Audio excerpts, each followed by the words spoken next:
নমস্কার, আমি ডক্টর মিঠু মুখার্জি। আগের দিন বলেছিলাম 6 অবধি, এখন বলছি 7 থেকে। 7-এ যদি কেতু থাকে, ফকিরকে সাদা চন্দন দান করবেন, মানে চন্দনের ডিবে পাওয়া যায় দেখবেন, দান করবেন। অষ্টমে যদি থাকে, মাথার মুখা মানে রাস্তা আছে, সেখানে আটার প্রদীপ জ্বালাবেন। আচ্ছা, নবমে যদি থাকে, মন্দিরে যে হোম সামগ্রী আছে আপনি দান করুন। দশমে যদি থাকে, দুপুর 12টার মধ্যে মন্দিরে ধ্বজা লাগাবেন, মানে যে কোনো মন্দিরে গিয়ে ধ্বজা দিয়ে আসবেন, পুজো দিয়ে আসবেন। একাদশে যদি থেকে থাকে, 3টে বন্ধুকে 3টে সাদা রুমাল দেবেন, আর ঝগড়া হবে না, নিজের কেতু ঠিক করার জন্য এটা।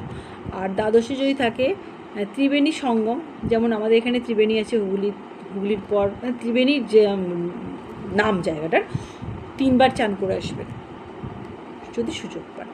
আর করলে আলো ভালো, সুযোগ মানুষ দেয় না, সুযোগ বার করে নিতে হয়। ভালো লাগলে ট্রাই করবেন, পয়সা খরচা হয় না, বিনা পয়সাতেই সব কিছু হচ্ছে এখানে।